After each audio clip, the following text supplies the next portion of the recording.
Hello सपोलो। आज की class में हमने क्या पढ़ा? सबसे पहले यकीन की क्लास में आज हमने पढ़ा कनेक्टिव टिश्यू में areolar, adipose, dense, regular, dense irregular connective tissue.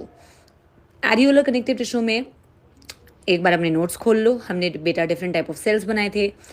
Number 1 fibroblast cell, आपको दिख रहा होगा। फाइब्रोब्लास्ट सेल सबसे अबंडेंट होते हैं, फाइबर सिक्रीट करते हैं और ग्राउंड सब्सटेंस को भी सिक्रीट करते हैं। फिर हमने मैक्रोफाजेस बनाए जो आपकी फैगोसाइटिक सेल होती है, तो फैगोसाइटोसिस करती है to remove the foreign particles, ठीक है ना।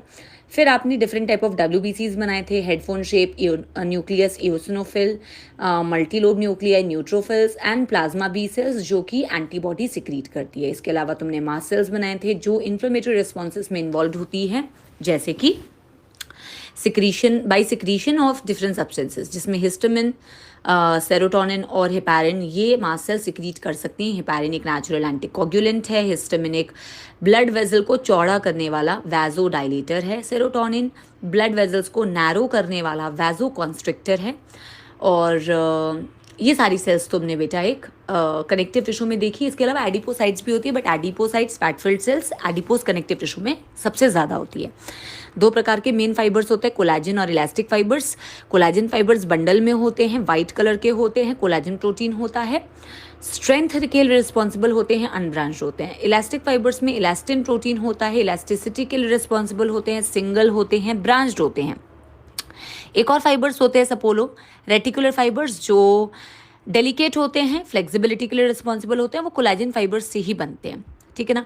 इसके अलावा आज हमने पढ़ा कि एरियोलर का लोकेशन कहाँ है। बिलो द स्किन ये प्रेजेंट होते हैं, बिलो द स्किन हाइपोडर्मिस में आपने डायग्राम में देखा, तो ये स्किन को मसल्स के साथ में कनेक्ट करते हैं। अराउंड ब्लड वेजल्स और नर्व्स भी ये मौजूद होते हैं। इसके अलावा बेटा एरियोलर में आपने पढ़ा ये सपोर्ट और फ्रेमवर्क देते हैं आपके एपिथेलियम को। सेम सारी चीज़ें बेटा आपकी एडिपोज कनेक्टिव टिश्यू में भी होती है, which is again a specialise type of loose connective tissue, but इसमें एडिपोसाइट्स यानी कि फैट फिल्ड सेल्स बहुत सारे होते हैं। फाइब्रोब्लास्ट ही मॉडिफाइड हो जाते हैं टू स्टोर फैट्स। जितना भी आप एक्सेस ऑफ न्यूट्रिएंट जो तुम्हें ज़रूरत नहीं है, जो यूज्ड नहीं हुई उस वक्त के लिए, इमीडिएटली वो फैट में पहले कन्वर्ट होती है और फिर वो इवेंचुअली सेल्स के अंदर स्टोर हो जाती है। तो सेल का प्लाज्मा मेम्ब्रेन दिखाया होगा, न्यूक्लियस दिखाया होगा और फैट स्टोरेज एरिया दिखाया होगा। एडिपोज भी आपके स्किन के नीचे है, विसरल ऑर्गन्स के अराउंड है, उसको कुशन शॉक अब्जॉर्बर की तरह काम कर रही है। एडिपोज कनेक्टिव टिश्यू में इंसुलेटर का भी काम करती है। कई सारे एनिमल्स में बेटा स्किन के नीचे एक थिक लेयर होती है फैट की, जिसे ब्लबर बोलते हैं, ठीक है ना। इसके अलावा dense regular, dense irregular. Dense का मतलब था सेल्स और फाइबर्स कॉम्पैक्टली पैक्ड होते हैं मैट्रिक्स में। डेंस रेगुलर में फाइबर्स फाइब्रोब्लास्ट पैरेलली अरेंज होते हैं, इरेगुलर में इरेगुलर अरेंजमेंट होती है, रैंडम।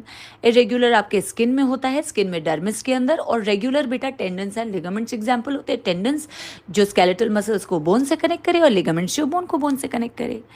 पढ़ते रहो सपोलो। Bye bye, good night.